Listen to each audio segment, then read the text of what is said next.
제가 기도하고 시작하도록 하겠습니다.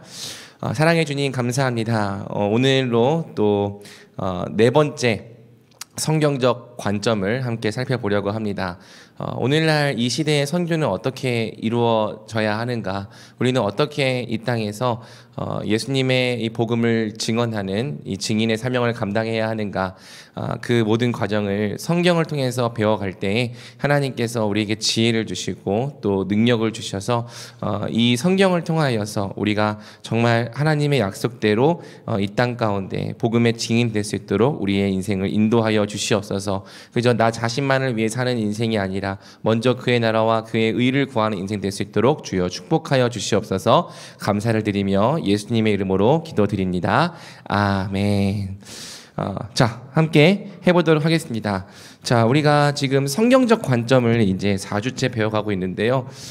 첫 번째 주에는 복이라고 하는 이 개념에 대해서 하나님께서 세상을 복 주시기 위해 창조하셨고 다시 복 주시기 위하여 아브라함을 부르셨는데 그 아브라함의 후손인 우리가 바로 적극적인 복의 전달자가 되어서 이 천하 만민이 복받게 하는 것이 하나님의 계획이다라는 이야기를 살펴보았습니다. 그리고 이 복이라고 하는 것을 조금 다른 관점에서 바라보아서 이 영광이라고 하는 개념과 통합을 해보았죠.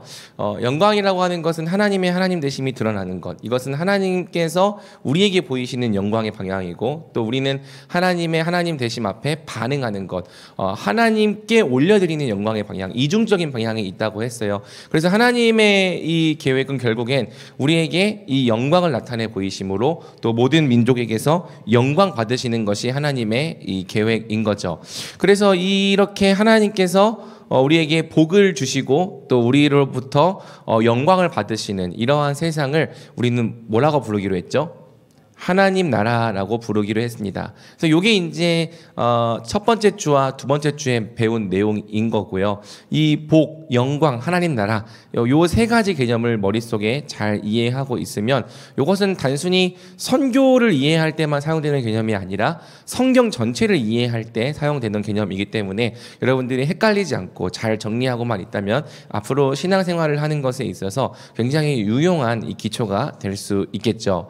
자, 그러면서 이제 제3강에서는 드디어 열방을 향한 위임령이라는 제목으로 예수님께서 어떻게 세상이 복을 받을 수 있도록 우리에게 위임령을 주셨는가에 대해 살펴보았습니다. 자, 위임령을 공부하기 전에 먼저 예수님의 전략적 초점이 무엇이었는가에 대해서 우리가 공부를 해보았고요.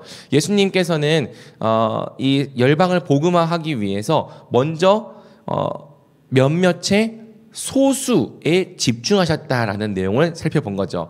그러니까 열방을 복음화하기 때문에 우리 생각에는 최대한 한 번에 많이 만나야 그래야 이 열방을 복음화하는 과업을 이루어 갈 수 있을 것 같죠. 그렇지 않을까요? 예를 들어서 지금은 물론 그 시대에는 인구가 60억 명이 아니었지만 60억 명의 인구를 복음화하려면 일단 한 번 만날 때 10만 명씩 그리고 만나는 시간도 한 5분에서 10분 정도 딱 그렇게 막 이렇게 빨리빨리 해야 60억을 다 복음화할 수 있는 거 아닐까. 우리 생각은 그런데 예수님의 생각은 그렇지 않았다는 거죠. 예수님의 생각은 몇몇의 이 소수의 공동체를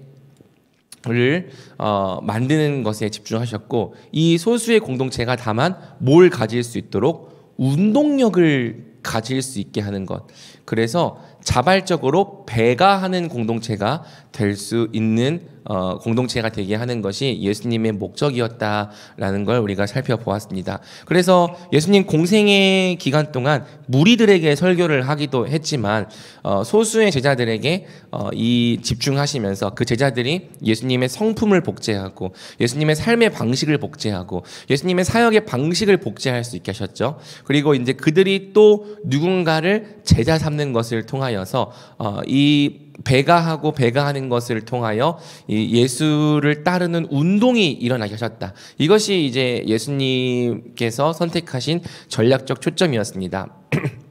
지금 지난주 강의를 안 들은 지체들도 있을 텐데 그 지난주 강의 안에 보면 매일 한 사람이 매일 한 명씩 복음을 전도했을 경우랑 그 다음에 한 명의 제자 인도자가 제자 훈련하는 사람이 한 명을 제자 훈련 1년 동안 한 명을 제자 훈련했을 때 그 비교표가 있어요. 그건 단순한 거긴 하지만 그 비교표를 보면은 한 사람이 매일 하루씩 한 명씩 복음을 전도하면 1년에 몇 명이 구원을 받죠? 365명이 구원을 받죠. 그리고 한 명의 제자 훈련자가 한 명을 제자 훈련 삼으면은 1년에 한 명을 제자 삼았으니까 총 2명의 제자가 되죠. 그래서 또 2년 차가 되면은 요거는 730이 되겠고 2명이 또 한 명씩 제자 삼았으면은 4명이 되고 이런 식으로 해서 복음을 빨리빨리 전하는 게 이 겉으로 볼 때에는 굉장히 더 빠른 방법처럼 보이지만은 나중에 가면은 예수님께 헌신된 제자들이 늘어나는 것이 훨씬 더 그 숫자를 앞서게 되죠. 왜냐하면 이 숫자는 기하급수로 늘어나기 때문이에요. 제곱으로. 그래서 나중에는 한 10몇 년쯤부터는 이 제자 훈련을 통해서 신실한 제자들을 세워가는 방법이 하루에 한 명씩 복음을 전달해서 그냥 뭐 예수 믿고 구원 받았다 이렇게 생각하고 끝나는 사람들을 세우는 것보다 훨씬 더 효과적이라는 걸 보여주는 거죠. 자, 그래서 이렇게 소수의 운동력 있는 공동체를 만들고 자발적으로 배가하는 공동체를 세우는 것, 이게 예수님의 초점이었다 하는 것과 더불어서 예수님께서 이제 우리에게 주신 게 뭐냐면 열방을 향한 위임령이죠. 위임령이 성경에 여러 개가 있어요. 우리가 보통 마태복음 28장 18절에서 20절만 생각하는데 우리가 지금 올해 청년부 주제 말씀으로 삼은 사도행전 1장 8절 오직 성령이 너에게 임하시면 너희가 권능을 받고, 이 말씀도 위임령이에요. 근데 여러 가지 위임령 중에 마태복음 28장 18절에서 20절에 있는 말씀을 특별히 뭐라고 부른다? 대위임령이라 부른다. 이 대위임령은 for all, 4가지 all을 갖고 있다고 했죠. 예수님께 먼저 뭐가 있다? 모든 권세가 있다. 그렇죠? 그래서 이 선교라고 하는 것은 예수님께서 하시는 일이지 사실 우리의 능력으로 이루어지는 일이 아니에요. 우리가 감당하는 이 일은 예수님께서 하시는 일에 비하면 그저 허드렛 일이나 심부름 정도에 불과하다는 거죠. 예수님께서 가지신 예수님의 권세로 이루어져 간다. 자, 그 다음에 또 모든 권세, 모든, 그쵸, 민족인데 우리가 PSP에서는 종족이라는 말을 사용할 거예요. 그래서 모든 종족, 최대 동질 집단이라는 걸 나중에 배우게 될 것입니다. 그 다음에 세 번째는 예수님께서 말씀하신 내가 분부한 모든 것. 제자 삼는다라고 하는 것은 선택적인 사람들을 세워가는 것이 아니라 예수님의 생각, 예수님의 가치, 예수님의 사상, 이 모든 것을 그대로 복제하는 사람들을 세워나가는 것입니다. 그래서 우리가 생각할 때에는 어떤 거는 참 가르치기 쉽고 어떤 건 가르치기 어렵지만, 배우는 사람의 입장에서도 어떤 것은 듣기에 편하고 어떤 것은 듣기에 불편할 수 있지만, 제자를 삼기 위해서는 사람들이 듣기 좋아할 만한 내용만 가르치는 것이 아니라 예수님께서 분부하신 모든 것을 가르치되 언제까지? 지킬 때까지. 그래서 가르쳐 지키게 하라라고 되어 있는 겁니다. 마지막으로 내가 너희와 항상 함께 있으리라. 그래서 예수님께서 이 과업이 이루어져 가는 그 모든 과정 가운데 함께 계신다라는 것. 그래서 요 4가지를 믿으면서 나아가는 것이 대위임령이다. 그래서 요것을 여러분들이 이제 잘 기억에 새겨놔야 되는 이유는 PSP가 성경적 관점 따로, 역사적 관점 따로, 문화적 관점 따로, 전략적 관점 따로 돼 있는 그게 아니에요. 나중에 이 모든 내용들이 전부 다 다시 나올 겁니다. 그래서 여러분들이 뭐 조금 잊어버려도 괜찮지만 한번 머릿속에 넣어 놓으면은 요 내용들이 다시 나올 때, 아, 맞다, 그래서 이렇게 하라는 거구나, 성경에서 근거를 찾을 수 있는 이 기초가 될 거라는 거죠. 자, 오늘 우리는 성경적 이 관점의 이 마지막 내용인 제4강 복음을 자유롭게 함이라는 이 주제를 살펴볼 것입니다. 제목을 잘 봐야 되는데요, 복음이 자유롭게 한다라는 게 아니고 뭘 자유롭게 한다는 거죠? 복음을 자유롭게 한다. 지금 사실 이건 되게 막상 그냥 봐서는 이게 무슨 뜻인지 이해하기가 어려운 표현이에요. 복음이 우리를 자유롭게 한다, 이런 표현은 우리가 많이 들어봤죠. 근데 복음을 자유롭게 한다, 그러면 이런 생각이 드는 거죠. 복음이 매여 있나? 복음이 자유롭지 못하나? 이런 생각이 들 수 있는 거죠. 그런데 그 생각이 맞아요. 복음이 매여 있을 수 있다. 복음이 자유롭지 못할 수 있다. 그래서 다른 사람들에게 전달되기에 굉장히 큰 걸림돌과 장애가 될 수 있다. 그렇다면 이 받아들이는 사람들이 이 복음을 자유롭게 받아들일 수 있도록 복음을 자유롭게 하는 작업이 필요하다. 요 내용이 오늘 주제인 거고요. 이것이 나중에 문화적 관점의 기초와 토대가 됩니다. 그래서 요걸 잘 배워놔야 나중에 이 문화적 관점으로 우리가 어떻게 타 종족에게 복음을 전할 때 접근해 갈 수 있을지를 명확하게 이해할 수 있는 거죠. 자, 오늘 내용은 또 지금 우리가 주일 강단에서 사도행전을 공부하고 있는데 사도행전과 직접적으로 연결되어 있는 부분이기도 합니다. 그래서 내용을 잘 보면은 주일 설교를 듣는 것에도 도움이 굉장히 많이 될 거예요. 왜냐하면 오늘 내용 자체가 사도행전을 설명해 나가는 내용이기 때문이죠. 자, 첫 번째, 국지적으로 예수님을 따르던 것이 어떤 운동이 되었다? 전 세계적 운동이 되었다. 참 이게 놀라운 일이죠.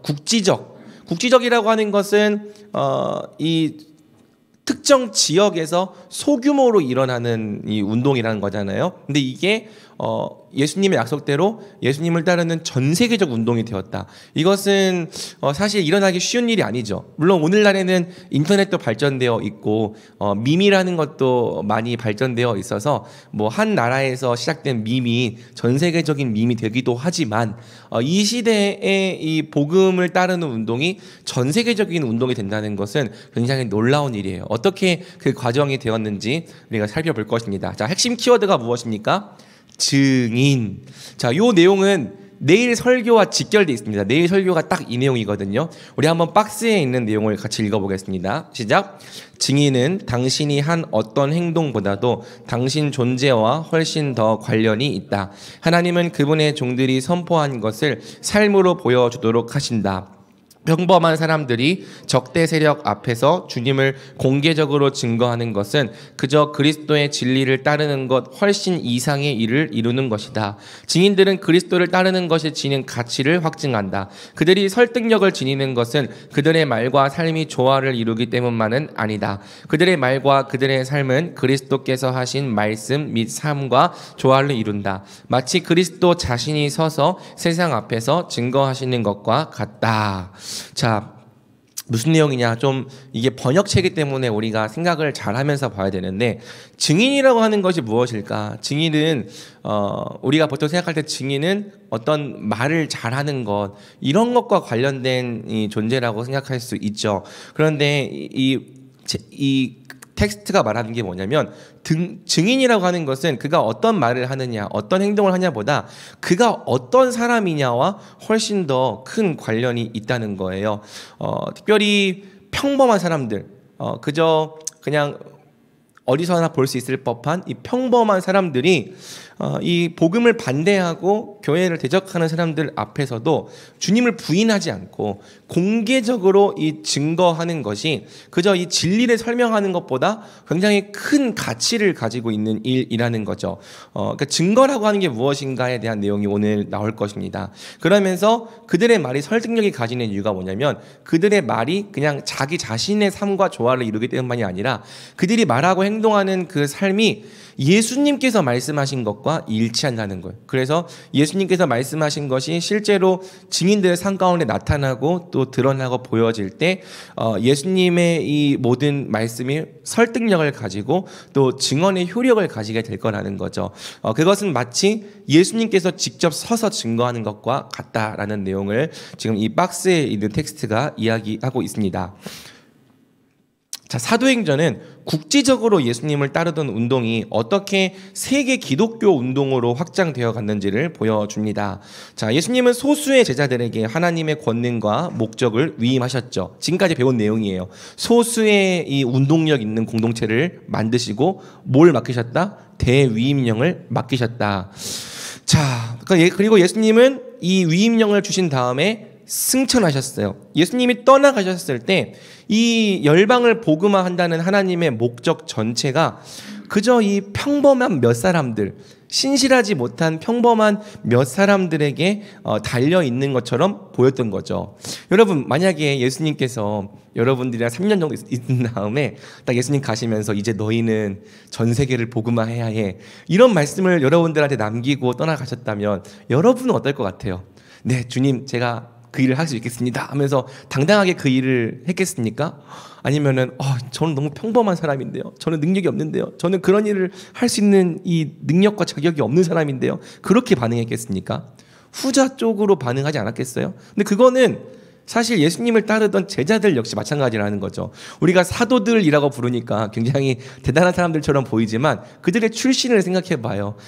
대부분이 일단은 고기를 낚는 어부였고, 누군가는 또 이 세리였고, 이 사실 이 세상을 바꾸고 전 세계적인 운동을 일으킬 만한 뭐 알렉산더 대왕과 같은 그런 리더십을 가진 사람들은 아니었다는 거죠. 이 사람들이 과연 이 전체 이 복음을 열방에 전할 수 있을 것인가? 혹시 그들이 실패하면 하나님의 목적도 함께 실패하게 되는 것이 아닐까? 이제 이런 고민에 놓인 상태였다는 거죠. 그러나 성령께서 역사하신 결과 열방은 그리스도를 따르게 되었다. 이게 사도행전의 요약이죠. 그래서 사도행전을 다른 말로 성령행전이라고 불러요. 2장에 보면은 성령께서 사도들에게 임하셨을 때 이 사도들에게 임한 성령이 어떻게 그들로 하여금 온 열방의 이 증인이 되게 하셨는지를 사도행전은 보여주는 거죠. 특별히 2장의 사건에서 어떤 사건이 있죠? 성령이 오니까 이 제자들이 다른 언어로 말하기 시작했어요. 제가 그것을 설교하면서 성령이 가진 권능 중에 장벽을 뛰어넘게 하시는 권능을 보여주는 표적이다, 그렇게 설교를 했습니다. 그러니까 원래 그 복음이나 어떤 사상이 민족과 종족을 넘어간다는 것은 쉬운 일이 아니에요. 그렇죠? 중국에 있는 사상이 대한민국으로 넘어온다? 쉬운 일이 아니잖아요. 넘어올 때도 있지만 마찬가지로 이 팔레스타인 땅에서 시작된 이 아주 몇 명만 따르는 이 복음이 민족을 넘고 종족을 넘고 국경을 넘어서 세계로 뻗어나간다는 것은 쉬운 일이 아니에요. 사상도 다르고 문화도 다르고 언어도 달라요. 그런데 성령이 오셨을 때 이 제자들이 다른 언어를 말하게 됨으로써 세계 각국에서 모인 사람들이 각각 다른 언어로, 자기들의 언어로 이 하나님의 큰 일을 듣게 되죠. 그것을 통해서 성령에게는 어떤 권능이 있는가, 복음이 장벽을 뛰어넘어가게 하시는 권능이 있다라는 걸 사도행전은 보여주는 거죠. 그래서 성령은 여러 종족의 믿음의 문을 여시고 사도들이 그 문을 계속 열도록 도우셨어요. 그래서 우리가 사도행전을 보면서 사도들 대단하다, 우리는 이런 거 못할 건데, 이렇게 생각하는 게 아니라 이 성령이 지금 오늘 우리에게도 똑같이 있기 때문에 성령의 이러한 능력을 우리가 똑같이 의지하기만 한다면 우리도 그렇게 행할 수 있겠구나라는 걸 신뢰하는 거죠. 그리고 특별히 복음이 예루살렘을 넘어 열방 전체로 퍼져나가게 된 결정적인 사건이 있는데요, 그게 바로 사도행전 15장의 예루살렘 공의의 사건이에요. 자, 어떤 내용인지, 이게 오늘 내용의 개요인데 이제 하나하나 자세히 살펴봅시다. 자, 첫 번째로 예수님은 부활하신 다음에 엠마오로 가는 두 제자에게 말씀하시기를 그분의 영광이 예루살렘에서 시작하여 전 세계로 확장될 것이라고 말씀하셨죠. 자, 누가복음 24장 45절에서 47절입니다. 이에 그들의 마음을 열어 성경을 깨닫게 하시고 또 이르시되 이같이 그리스도가 고난을 받고 제3일에 죽은 자 가운데서 살아날 것과 또 그의 이름으로 죄사함을 받게 하는 회개가 예루살렘에서 시작하여 모든 족속에게 전파될 것이 기록되었으니. 자, 복음이 어디서부터 시작돼서 전파된다고요? 예루살렘에서. 그래서 이 예수님께서도 사도행전을 보면은 성령이 오실 때까지 어디를 떠나지 말고 어디서 기다리라고 말씀하시죠? 예루살렘. 예루살렘에 머물러서 예루살렘에서 성령이 오실 것을 기다리라고 말씀하시는 겁니다. 그래서 여러분, 제자들이 수행해야 했던 최초의 과제는요, 의외로 예루살렘에 머물러 있는 거였어요. 예루살렘에 머물러 있으면서 기도로 성령이 오실 것을 준비하는 거였죠. 이것은 대단히 전략적이면서도 위험한 과제였습니다. 제자들의 고향은요, 예루살렘이 아니에요. 고향에 머물러 있으라고 한 게 아니라는 거죠. 제자들 대부분은 어디 출신입니까? 갈릴리 출신입니다. 그런데 예수님께서는 예루살렘에 머물러 있으라. 예루살렘이 왜 위험하죠? 예수님께서 예루살렘에서 십자가에 못 박혀 죽으셨잖아요. 거기 있는 성전 권력 세력들이 예수님과 그분을 따르는 제자들을 적대하잖아요. 그래서 예루살렘에 남아 있는다는 것 자체가 위험한 일이죠. 그런데 왜 전략적이죠? 예루살렘에 뭐가 있어요? 시읒으로 시작하는데 성전이 있단 말이에요. 성전. 종교의 중심인 성전이 있고, 그렇기 때문에 나중에 오순절 날에 이 사도들이 성령을 받았을 때 그때 보면은 전 세계 각국에서 온 유대인들이 다 어디에 모여 있었다? 성전에 있었다. 그리고 또 명절이 아닐 때라도 유대인들은 이렇게 시시때때로 성전에 찾아오는 사람들이 있었거든요. 그러니까 이 마치 이렇게 비하면 좀 그렇지만 사우디아라비아의 메카와 같은 곳이 유대인들에게는 예루살렘 성전이었던 거죠. 그냥 있기만 해도 막 사람들이 모여 찾아와. 그러니까 그곳에서 복음을 전하는 것만큼 전략적인 일이 없는 거예요. 반면에 그곳에서 복음을 전하는 것만큼 위험한 일도 없는 거죠. 왜? 거기에 누가 있어? 빈집이 아니에요. 성전은 대제사장이 있고 또 성전 맡은 자들이 있고 사내들인 공의회가 있기 때문에. 그래서 제자들은요, 예수님의 약속이 성취될 때까지 그들에게 가장 위험한 곳 예루살렘에 머물며 기도하고요. 이것은 용기 있는 순종이었습니다. 그리고 제자들이 사도행전 2장에서 약속대로 성령의 권능을 받았을 때 즉각 공개 석상으로 나서죠. 그러니까 제자들이 각각 다른 언어로 말하기 시작하니까 사람들이 모여들기 시작해요. 그래서 베드로가 일어나서 설교를 하는데 그때 그 설교를 듣고 믿은 사람의 수가 3,000명이나 되었다라고 기록을 하고 있습니다. 그러니까 즉각 공개 석상으로 나섰어요. 그리고 여러 가지 일들이 있기 전에는 계속해서 예루살렘에서 증인이 되기를 힘쓰죠. 그들은 수차례 체포되고 굴욕을 당하고 비난을 받고 매를 맞았지만 도망가지 않고 우직하게 예루살렘에서 복음을 전파했던 거예요. 왜? 그것이 예수님의 명령이었기 때문에. 자, 그러면서 이제 오늘 우리가 함께 봐야 하는 증거의 개념이 이제 제시가 되는데요. 제자들은 큰 희생을 치르면서도 예수님을 담대하게 공개적으로 증거했습니다. 자, 여러분, 오늘날에는 증거한다라고 말했을 때 어떤 개념이 떠오르나요? 이렇게 뭐 가족이나 친구를 앉혀놓고 1대1로 딱, 야, 너 앉아봐 하면서 종이에다가 막 십자가 그려가면서 복음의 정보를 전달하는 행위, 요거를 우리는 증거한다라는 개념으로 생각을 해요. 뭐 가족이든지 친구든지 또는 이웃이든지 앉혀놓고 예수님이 어떤 분이신지, 예수님이 왜 죽으셔야 했고 왜 우리의 구주가 되시는지 이걸 설명하는 걸 증거한다라고 생각을 해요. 틀린 개념은 아닙니다. 그것도 분명히 증거의 한 측면이죠. 그런데 이 사도행전에서 증거한다라는 개념은요, 항상 법정적인 의미를 가져요. 무슨 뜻이냐? 세상의 반대와 위협 앞에서도 예수 그리스도의 이름을 공개적으로 시인하고 그 이름을 위해 고난받기도 마다하지 않는 것. 이게 사도행전이 말하는 증거하다의 개념입니다. 애초에 여러분, 증거와 증인이라는 말 자체가 법정 용어잖아요.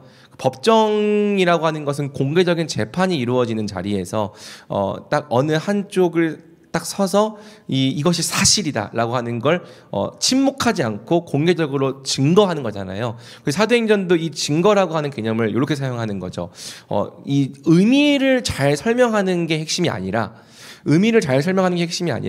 공개적으로 예수 그리스도가 주이심을 선포하는 것, 그리고 그것을 선포하고 난 다음에 따라오는 수치와 굴욕, 고난까지도 마다하지 않는 것, 이것을 사도행전은 증거라고 하는 개념으로 사용하고 있다는 거죠. 그래서 이게 왜 중요한가? 사실 우리가 복음을 증거할 때 늘 걱정하는 게 뭐냐면, 이 복음을 내가 잘 설명하지 못할 거에 대한 두려워하잖아요. 그렇죠? 나도 잘 복음을 모르는데 그리고 사실 노방전도 나가보면 알겠지만은 설명할 수 있는 시간 자체가 없어요. 그렇지 않아요? 여러분, 저번에 노방전도 할 때 복음 전도를 하려고 하니까 어떤 이제 여성분이 그러면서 앞으로 팍 뛰어가더라고. 그래서 너무 싫어했던 거야. 그러니까 사실은 뭘 설명하고 이해시킬 시간 자체가 없어요. 근데 그럼에도 불구하고 그게 증거인 이유가 뭐냐면, 우리가 공적인 자리에서 예수 그리스도의 이름을 드러내고 전하려 했기 때문이죠. 이게 왜 중요한가? 공개 재판이라는 호된 시련 앞에서도 그리스도의 이름 전하기를 주저하지 않을 때 사람들은 그리스도를 따르는 것이 얼마나 가치 있는 일인지를 확신할 수 있는 거죠.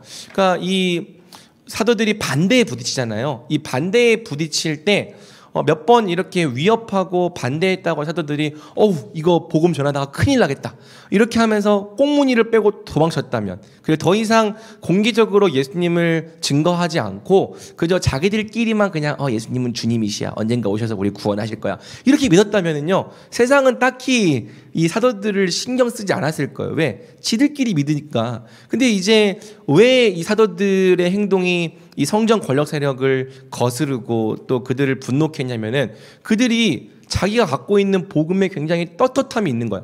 우리가 갖고 있는 복음이 진짜 진리라고 하는 확신이 있는 거야. 이 확신을 가지고 공적인 자리로 나와서 예수가 주이심을 선언하는 거죠. 근데 그 사람들이 다 학문 없는 범인, 평범한 사람들인 거예요. 평범한 사람들이 예수가 주이신 것을 공개적으로 선언하고 또 그것을 위해서 고난받기까지 마다하지 않을 때 도대체 예수가 누구길래 저 사람들이 저렇게까지 하는가? 또 저들이 갖고 있는 이 복음이 대체 뭐길래 저 사람들은 저렇게까지 충성되게 복음에 헌신하는가? 이런 의문을 갖고요. 이 증거라고 하는 행위 자체를 통해서 예수가 그들에게 어떤 분인지, 또 복음이 그들에게 어떤 것인지, 그게 얼마나 그들에게 가치 있는 것인지 사람들에게 확신을 줄 수 있었다는 거죠. 여러분 이해가 됩니까? 그래서 제가 그 사도행전에서는 총 3가지 방식으로 복음이 전진한다고 했어요. 하나는 말로 이제 복음을 증거하는 거죠. 사도행전에는 설교가 되게 많이 나와요. 그 다음에 한몸된 교회. 그래서 우리가 사도행전 2장과 4장을 보면은 교회가 성도의 교통을 통해 한 몸으로 살았다는 내용이 굉장히 강조되고요. 또 6장을 보면은 공동체에 생긴 문제를 굉장히 중요하게 달라요. 그래서 교회의 한몸됨에 문제가 생기잖아. 그러면 복음이 전진할 수 없는 거예요. 이 교회에 대한 문제를 되게 중요하게 다루고, 3번째는 뭐죠? 바로 고난 앞에서도 충성하는 것. 요 3번째 방식. 이게 사실은 증거인 거예요. 그러니까 우리가 생각할 때는 이 말로 설교하는 게 증거일 것 같잖아요. 근데 사도행전의 개념에서는 이 공개적으로 예수 그리스도를 시인하고 그것 때문에 고난받는 거. 근데 그 고난 앞에서도 예수 그리스도에 대한 어떤 이 충성과 헌신을 저버리지 않고 지속적으로 나타내는 것. 요거를 사도행전은 증거라고 부른다고요. 이해가 됩니까? 자, 그래서 이 사도들이 예수 그리스도의 이름을 위하여 받는 공개적인 고난은 그리스도를 따르는 운동의 타당성을 일반 사람들에게 확인시켜 주었습니다. 사도행전 4장 18절에서 19절, 그들을 불러 경고하여 도무지 예수의 이름으로 말하지도 말고 가르치지도 말라 하니 베드로와 요한이 대답하여 이르되 하나님 앞에서 너희의 말을 듣는 것이 하나님의 말씀을 듣는 것보다 옳은가 판단하라. 우리는 보고 들은 것을 말하지 아니할 수 없다. 이런 충성된 태도로 증거했다는 거죠. 그래서 증거하는 것은 수치와 영광이라는 역설과 관계가 있습니다. 기독교는요, 역설적인 종교예요. 왜 역설적인 종교죠? 낮아지는 자가 높아지고 죽는 자가 살아나고 또 고난받는 자가 영광을 받는 것. 그래서 이 증거한다는 것은 어떻게 보면 예수 그리스도와 함께 수치를 당하는 것인데 그것이 오히려 예수님께 영광을 가져오는 일이 된다는 거죠. 그래서 고난은 복음이 전파되게 하는 하나님의 전략이다. 이것이 사도행전이 가르치는 굉장히 중요한 복음 증거의 원리입니다. 이것을 사도적 고난이라고도 부릅니다. 이해가 됩니까? 그래서 어쩌면 이것은 우리를 굉장히 부담스럽게 하는 질문이기도 이 주제이기도 한 거예요. 우리는 사실 예수님을 평온하게 믿으며 평온하게 살기 원하지, 굳이 예수님의 이름 때문에 일상을 위협받으며 고난에 이르고 싶지는 않은 거죠. 근데 성경을 어디를 봐도 분명하게 알 수 있는 것은 복음을 믿은 자들이 또한 복음으로 말미암아 고난을 받아야 된다는 거고요. 우리가 예수 그리스도의 이름을 전파할 때 그리스도 안에서 이 남은 고난을 우리에게 채워야 된다는 거죠. 분명히 불편한 진실이지만 또 우리가 이것을 믿고 받아들이고 순종하려 한다면 어떠한 약속이 있냐면 우리를 통해 생명이 나타날 거라는 거죠. 우리를 통해 믿고 구원받고 새롭게 태어나는 하나님의 백성이 있을 거라는 거예요. 이렇게 생각하면 됩니다. 여러분, 애 낳는 거는 고통스러워요? 안 고통스러워요? 고통스럽죠. 하지만 고통스러운 그 해산의 고통을 견디고 나면 무엇이 있습니까? 새로운 생명이 태어나죠. 반면에 그 해산의 고통이 없으면 아무런 고통이 없어서 평온할지라도 생명이 태어나는 건 없어요. 근데 마찬가지로 이 하나님 나라의 원리도 똑같습니다. 우리가 고통받지 않으면 우리는 편하게 살 수 있어요. 평온하게 살 수 있을 거예요. 그런데 하나님 나라의 새로운 백성이 태어나는 일도 없는 거죠. 반면에 우리가 그리스도를 위해 고난받고 그분의 이름을 위하여 수치를 받는 것까지도 피하지 않는다면 우리는 고통스럽지만 그 해산의 고통을 통해 또 무엇이 있는 것입니까? 그 복음의 증거를 통해 또 믿고 돌아오고 새롭게 태어나는 새로운 하나님의 백성이 있을 거라는 거예요. 그래서 교회는 늘 그랬어요.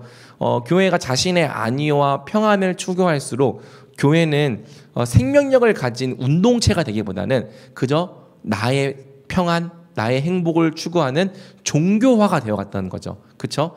그런데 교회가 예수 그리스도를 위해 고난 받기를 주저하지 않고 자꾸 세상으로 나아가서 세상 속에서 세상과 부딪혔을 때 비록 교회에는 고난이 있을지라도 또 무엇이 있었습니까? 기쁨이 있고 또 새로운 생명이 태어나는 역사가 계속 있었던 것입니다. 오늘날 기독교가 왜 자꾸 이렇게 힘을 잃고 왜 이렇게 새로운 사람들이 태어나는 역사가 없는가? 그럼 물어보면요. 그러면 오늘날 우리 기독교는 예수 그리스도를 증거하고 있는가? 이걸 물어보면 되는 거죠. 예수 그리스도를 증거하면서 그분의 이름을 위하여 고난받기를 자원하는 삶이 있는가? 보면은 이게 없는 거예요. 그러니까 새로운 영혼이 태어나는 일도 없는 거죠. 근데 우리 청년부가 비록 작은 일이라도 그리스도를 위해 고난을 받으면서 예수님의 이름을 또 증거하고 드러내기를 주저하지 않을 때 또한 우리 청년부를 통하여서 계속해서 새로운 영혼들이 태어나는 역사가 있으면 좋겠습니다. 자, 이것이 오늘 우리가 보려고 하는 첫 번째 주요 주제입니다. 자, 두 번째 주요 주제가 이제 이 복음을 자유롭게 하는 겁니다. 그게 뭐냐면 예루살렘 공의회를 통해서 복음을 자유롭게 하고 복음을 돌파시켰다는 거죠. 자, 사도행전의 가장 결정적인 사건은 사도행전 15장의 예루살렘 공의회입니다. 공의회의 핵심 안건은 뭐였냐면요. 비유대인, 그러니까 이방인이 그리스도를 따르려면 문화적으로 유대인이 되어야 하는가? 요거에 대한 문제였어요. 근데 초대교회는 예루살렘 공의회를 통해 복음을 자유롭게 했고요. 이 공의회를 통해 결정한 이 사안을 통해서 복음이 비로소 유대교의 한 작은 분파로 남아있지 않고 세계적인 운동이 될 수 있었다는 거죠. 초대교회는 예루살렘 공의회를 통해서 복음과 문화를 분리시켰습니다. 그 결과 복음은 세계 모든 인종과 언어적 표현과 문화적 표현, 다양성을 포함하게 된 거죠. 이 사도행전 15장의 문제가 오늘날에도 존재해요. 하나님은 사람들이 예수님을 믿을 때 그 지역에서 예수님 믿은 사람들이 자기 고국의 문화와 결별하기를 원하시는가? 그러니까 예수님 믿는다는 것이 이제는 이전에서 살아왔던 문화를 버리고 완전히 이 서양에서 들어온 또는 어느 다른 나라에서 들어온 외국 문화로 살아가게 한다는 뜻인가? 아니면 그 문화를 그대로 유지한 채로 예수님을 따르기 원하시는가? 이게 되게 중요한 거죠. 또 타 문화권의 사람들을 예수 그리스도께로 이끌 때 어떤 건 계속하게 하고 어떤 건 그만두게 할 것인가? 자, 그리고 오늘날 우리의 신앙 가운데 무엇이 복음의 본질이고 무엇이 복음에서 파생된 문화인가? 이걸 어떻게 구별할 것인가? 이 사도행전의 문제가 오늘날에도 계속 존재한다는 거죠. 자, 이렇게만 들으면 지금 여러분들이 이해를 잘 못할 거예요. 그래서 이제 중대한 전환점, 요 챕터를 통해서 조금 더 자세하게 살펴보겠습니다. 자, 해봅시다. 자, 중대한 전환점. 오늘의 하이라이트. 자, 왜 이 예루살렘 공의회가 복음을 자유롭게 하는 중대한 전환점이 되었는가? 요거를 이해하기 위해서는 사실 사도행전 전체의 흐름을 좀 따라 읽을 필요가 있습니다. 33쪽을 펴시면 됩니다. 자, M.R. 토마스는요, 예루살렘 공의회의 의의를 서술하면서 어떻게 제자들이 예수님의 우주적인 영광과 유대교의 문화적 방식들을 구분해내야 했는지에 대해서 이야기를 합니다. 자, 여러분, 이런 거죠. 본질이 중요해요? 아니면 형식이 중요해요? 고전적인 질문이지만. 네, 본질이 더 중요한데 본질이 형식 없이 존재할 수 있습니까? 그러니까 여러분들이 예배를 드리려고 한다고 생각을 해봐요. 그러면 예배의 본질이 중요해요? 예배의 형식이 중요해요? 예배의 본질이 중요하지. 그런데 본질이 중요하다고 해서 이 형식을 아무렇게나 막 할 수 있는 겁니까? 아니죠. 오히려 본질에 적합한 형식이 필요할 거예요. 뭐 우리 청년부 예배 같은 경우에는 뭐 이 5분 전에 기도회를 하고 있고 사도행전을 하고 있고 찬양 30분을 하고 있고 광고를 하고 있고 설교를 하고 그 다음에 적용 찬양과 기도를 하고 있고 이런 형식들 안에 본질을 담고 있는 거죠. 그래서 어떤 이 그릇이 형식이라면 여기에 이 담는 것이 본질이라고 할 수 있겠습니다. 자, 그리고 사실 이 본질이 중요한데 어떤 사람들한테 우리가 이 본질을 전달할 때 이 형식과 본질을 함께 전달할 것인가 아니면 이 본질을 전달해서 어떤 사람들은 조금 다른 이 형식 안에 이 본질을 담게 할 것인가. 여러분 어떻게 생각해요? 그냥 이거를 줄 때 본질만 넘겨주는 방식이 있겠고 본질과 형식을 함께 넘겨주는 방식도 있겠죠. 그런데 이 복음에 있어서는 그 복음이 매이지 않으려면 복음이 자유롭게 이 장벽을 넘어서 가려면은 이 본질이 전달되어야 되고 이 복음이라고 하는 것에 있어서 신앙이라고 하는 것에 있어서 이 형식 또는 문화라고 하는 것을 우리가 복음으로부터 분리시켜낼 수 있어야 된다. 이게 이제 문화적 관점의 핵심입니다. 여러분 우리가 똑같이 기독교를 믿지만 이 웨스턴 사람들, 서양 사람들이 복음을 믿는 것과 또 한국 사람들이 복음을 믿는 것, 또 아프리카 사람들이 복음을 믿는 것 다 형태가 다르죠. 물론 우리나라 사람은 조금 이 서양의 기독교 문화를 많이 받아들이는 편이긴 해요. 그래도 여전히 우리나라 사람들의 고유적인 것이 있을 수 있습니다. 그런데 이렇게 얘기하는 거죠. 예를 들어서 이 웨스턴 선교사들이 우리나라한테 복음을 전하면서 예배는 항상 이런 식으로만 드려야 된다. 그러니까 이 서양 사람들이 해왔던 이 건물 건축 양식대로만 예배당을 지어야 되고 또 예배 순서도 서양 사람들이 해왔던 방식대로만 해야 되고 또 부르는 찬송가도 서양 사람들이 만든 곡조에만 불러야 돼. 그러니까 뭐죠? 이 두 개를 다 한 번에 전달하려고 하는 거죠. 그렇게 한다고 했을 때 그 형식과 문화라고 하는 게 이 나라에 과연 적합할까요? 적합하지 않을까요? 적합하지 않은 경우가 훨씬 많을 거예요. 우리나라는 좀 특이해요. 사실 우리나라는요, 지금 찬송가도 대부분 다 외국 곡조 찬송가고, 또 사실 예배 형식이나 어떤 그런 건물 건축 양식도 이 서양 거를 그대로 받아들이는 측면이 없지 않아 있어요. 그런데 대부분의 나라에서는 그 복음을 전달할 때 복음 플러스 문화로 되어 있는 것을 전달하려고 하면은 이것을 외국 문물이라고 말하면서 거부한다는 거죠. 저거 너무 이국적이야, 외국적이야, 우리나라와 맞지 않아 하면서 복음을 거부한다는 거예요. 사실 복음이라고 하는 것은 문화와 구별되어 있는 본질적인 요소가 있는 거거든요. 그러니까 어느 시대, 어느 문화, 어느 인종에게 다 적용될 수 있는 구원의 진리인 거잖아요. 그런데 복음이라고 하는 것이 사실은 문화라고 하는 것과 결합돼서 존재를 하기 때문에 우리의 신앙생활은 다 복음 플러스 문화로 되어 있는 거예요. 결합돼서 존재를 하기 때문에 만약에 이 웨스턴 사람들이 코리아 사람들한테 말하기를 너희가 예수님을 믿고 예수님을 따르려고 한다면은 이 복음 플러스 문화를 같이 받아들여야 된다.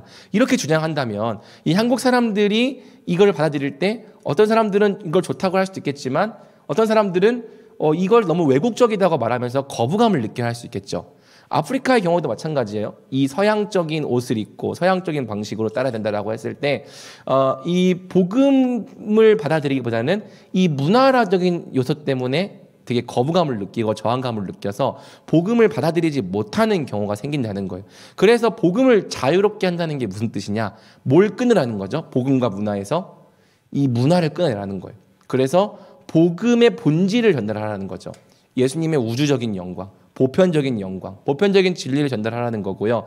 이것이 전달되었을 때 이 복음이라고 하는 것이 코리아에서는 코리아의 문화라고 하는 옷을 입고 새로운 형태를 가지게 될 거예요. 그렇죠? 이 복음이라고 하는 것이 아프리카에 가서는 아프리카의 문화와 결합돼서 또 새로운 형태의 이 신앙의 모습을 나타낼 거예요. 그러나 문화가 달라질지라도 뭐는 같죠? 복음은 같아요. 이것이 이 국지적으로 시작된 복음 운동이 전 세계적으로 확장되어져 갈 수 있었던 가장 중요한 원리인 거죠. 자, 이제 교대를 봐봐요. 신약 교회가 일찍이 직면했던 가장 큰 위기는 사실상 문화적 충돌이었다. 이게 잘 이해를 해야 돼요. 우리가 봤을 때 교회가 부딪힌 위기가 이 성전 권력 세력의 반대라고 생각할 수 있는데, 물론 그것도 위기가 맞아요. 그런데 사도행전이 보여주는 더 큰 위기가 뭐냐면 문화 충돌이에요. 자, 여러분, 먼저 이 예수님을 믿고 따른 사람들은 어느 종족의 사람들이었죠? 유대 종족의 사람들이었습니다. 그래서 이 사람들을 우리는 유대 그리스도인이라고 불러요. 유대 그리스도인들은요, 모세와 율법이 없는 삶, 그러니까 구약 성경의 전통이 없는 삶을 상상할 수가 없었습니다. 수십 세기, 거의 1400년 가까이 이 모세의 율법은 단순한 종교 이상이었어요. 이 율법을 따르는 삶은 종교가 아니라 그냥 그 민족의 정체성이고 그 민족의 전통이었다는 거죠. 문화라는 거예요. 그러니까 우리가 해외에 나가보면 볼 수 있지만 우리나라 마찬가지인데, 어떤 것은 종교지만 종교적인 수준에 머물러 있지 않고 그저 그 인종의 정체성을 장악하고 있고 그 인종의 문화를 형성하고 있는 경우가 많아요. 중국을 가봐도 그렇고 동남아시아를 가봐도 그렇고. 근데 유대인들 같은 경우에는 구약의 이 율법, 특별히 율법이 말하는 어떤 이 의식법들, 정결례, 할례, 절기, 이런 법들을 지키는 것 자체가 하나의 정체성이고 하나의 문화였고 전통이 되어 버렸다는 거죠. 자, 그래서 이것 때문에 생기는 문제가 뭐였냐면은, 그 사도행전을 보면 그 당시에 God fearer, 하나님을 경외하는 자들이 있었어요. 그러니까 이 선교가 시작되기 전에, 본격적으로 사도행전의 선교가 시작되기 전에도 이 디아스포라 유대인들을 통해서 하나님을 이제 믿고 싶어하고 관심을 가지하는 이방인들이 있었습니다. 요거를 하나님을 경외하는 자들이라고 부르거든요. God fearer. 근데 이 사람들은 이 유대교라고 하는 곳에 입교하기를 꺼려했어요. 왜? 유대교에 들어가려면 가장 결정적으로 뭘 해야 되냐면은 할례를 받아야 돼. 할례를 받아야 되고, 그리고 할례라고 하는 건 이제 남자의 이 성기의 끝 부분을 이제 표피를 잘라내는 의식인데, 이방인들이 볼 때 이 할례라고 하는 의식은 너무 야만적이고 이것은 너무 받아들이기 어려운 일인 거예요. 그리고 또 이 유대교에 들어갔을 때는 유대인들의 이 절기, 모든 정결법, 이런 문화, 이거를 똑같이 맞춰서 살아야 돼. 그러니까 이 유대교가 갖고 있는 어떤 이 거룩함, 율법, 이런 것들은 좋아하고 흠모하지만 유대교로 입교를 하려면 할례를 받아야 되고 또 그 유대인들의 이 전통과 문화를 다 받아들여야 된다. 쉽게 말해서 유대인이 되어야 한다라는 게 너무나도 큰 걸림돌과 장벽이었던 거예요. 그래서 이 사도행전의 이 시대를 보면은 이제 유대인들의 회당에 같이 와서 이제 말씀만 듣는 이 하나님을 경외하는 자들이 있었던 거죠. 고넬료 같은 사람들도 마찬가지고요. 근데 이 사람들이 이 유대교로 들어가는 이 문화를 받아들여야 된다는 이 결정적인 장벽에 가로막혀서 유대교로 입교하지 못했던 사람들이고요. 나중에 이 사람들이 다 어디로 넘어오는 거냐면 기독교로 넘어오게 되는 겁니다. 왜냐하면 사람이 구원을 받는 것은 율법의 행위로 말미암음이 아니요 오직 예수 그리스도를 믿음으로 말미암는 줄 되므로. 그래서 이런 문화를 받아들여야 구원받는 게 아니라 예수님을 믿는 믿음으로 구원받는 거다. 이런 할례나 이런 것들을 하지 않아도 된다라고 이야기를 하니까 이 하나님을 경외하는 자들이 나중에 이 기독교로 들어오는 역사가 이 초대교회사에서 벌어졌다는 거죠. 그러니까 아무튼 이 유대인들에게는요, 이 절기, 할례 이런 것들을 지키는 게 굉장히 중요한 전통이었어요. 이것은 첫 번째 이 사도들이 예수님을 따르게 되었을 때도 여전히 마찬가지였습니다. 이 베드로를 비롯해서 이 사도들은 다 유대 그리스도인들이었고요. 여전히 이 자기들이 지켜왔던 율법을 그대로 지키는 상태에서 뭐만 다른 거예요? 복음만 믿었던 거예요. 그게 달랐던 거죠. 그래서 이제 하나님은 베드로와 바울 등의 사람들에게 이방인들이 이 유대 전통을 받아들이지 않아도 예수 그리스도를 따를 수 있다는 사실을 가르쳐 주시는 거죠. 그러기 위해서는 무엇이 은혜 본질이고 무엇이 유대 전통인지의 이 개념이 뒤죽박죽 섞여 있는 복음을 이방인들에게 강요해서는 안 되고 이방인들에게 복음이라고 하는 본질만 전해줘야 한다는 것을 바울이 주장했던 것입니다. 초대교회는 예루살렘 공의회를 통해 유대인들의 전통을 이방인들에게 똑같이 요구해야 할지를 두고 치열한 논쟁을 벌였고요. M.R. 토마스는 그 논쟁이 만약 다른 식으로 흘러갔다면 그리스도 운동은 지금은 존재하지 않는 수백 개의 유대교 분파 중 하나가 되고 말았을 것이라고 말하는 거죠. 한번 박스 내용을 읽어볼게요. 만약 새 신자들에게 하나님의 가족이 되려면 새로운 관습을 받아들여야 한다고 요구한다면 그들은 믿음으로 받는 은혜와 공로를 쉽게 혼동하게 된다. 어쨌든 그렇게 하여 새로운 문화를 따르게 되면 그들은 자기 동족에게 외국인으로 취급받는다. 이는 결국 복음 전도를 방해할 것이다. 성경에 나오는 것이 아닌 어떤 것을 사람들이 받아들이도록 강요하는 것은 지지 않아도 될 멍에를 지우는 것과 같다. 성경 이상의 것은 무엇이든 너무 과중하다. 이 말은 아주 당연한 말처럼 들리지만 우리는 실제로 이를 너무 자주 간과한다. 그리고 그러한 혼동 때문에 선교 역사에는 언제나 긴장이 조성되어 왔다. 뿐만 아니라 오늘날에도 사람들이 은혜의 복음에 몇 가지 수정 조항을 포함하려 할 때 그것을 제대로 거부하지 못해서 그러한 혼동은 여전히 긴장을 가져온다. 자, 넘어가 봅시다. 34쪽 사도행전의 초반부, 지금 우리가 주일 설교에서는 초반부를 보고 있습니다. 1장에서 10장까지는요 복음 전달이 거의 전적으로 유대 공동체 내에서만 일어납니다. 그렇죠? 이 사도들이 이방인들에게 복음을 전하지 않고 누구에게 복음을 전해요? 대부분 유대인들에게 복음을 전해요. 그래서 유대인들의 이 전통이 선교의 장애물로 작용하지 않아요. 자, 이걸 나중에 우리가 최대 동질 집단이라는 종족의 개념을 통해서 배울 거예요. 같은 종족 안에서는 이 같은 문화가 있기 때문에 어떤 문화가 장애물로 작용하지 않는다는 거죠. 왜? 이 예수님을 믿는 사도들도 할례를 받았어. 유대인들이야. 절기를 지키고 정결례를 지켜. 그 다음에 예수님을 안 믿는 다른 유대인들도 할례를 받았어. 절기를 지키고 정결례를 지켜. 그러니까 이 유대 전통과 관습이 전혀 문화가 아무 장애물이 안 되는 거예요. 같은 문화권에서 이루어지는 전도였다는 거죠. 유대 그리스도인들은 똑같이 할례 받았고 성전을 중심으로 모였다. 다만 뭐만 달랐다? 예수님이 그들의 메시아라고 주장하는 것만 달랐던 거예요. 그래서 유대 그리스도인들도 마음속으로는 유대교의 정당성을 인정했던 거죠. 그러니까 자기들이 이제는 유대교와 갈라지는 이 새로운 역사의 일부라고 생각하기보다는 우리도 유대교의 한 분파인데 예수님을 그리스도로 믿는 좀 더 정당한 분파다. 이렇게 생각을 했던 겁니다. 근데 이제 복음이 벽을 넘어서 이방인들에게까지 전해질 수 있도록 이제 하나님께서 바울을 이방인의 사도로 부르시고 베드로의 고정관념을 바꿔주십니다. 그게 사도행전 10장과 11장이에요. 그래서 하나님께서 이방인들을 선교하기 위해서 가장 먼저 하셨던 것은 교회를 박해했던 이 사울을 이방인의 사도로 부르시는 겁니다. 그리고 바울이 한 7, 8년 정도 역사 속에서 사라져요. 그 사라진 기간에 뭘 했냐면요, 바울이 성경을 연구하면서 하나님의 뜻이 무엇인지를 다시 살폈던 거예요. 그리고 모든 민족들에 대한 하나님의 목적을 깨달았던 거죠. 연구해 보니까 복음이 유대 율법이나 전통과는 별개라는 거죠. 그리고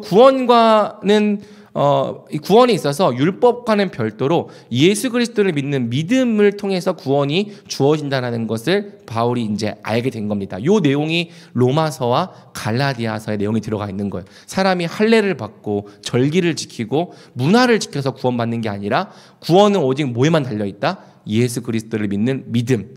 자, 그러면서 이제 사도행전 10장을 보면은 베드로의 고정관념이 바뀌는 사건이 있는데요. 바로 백부장 고넬료를 만나는 거죠.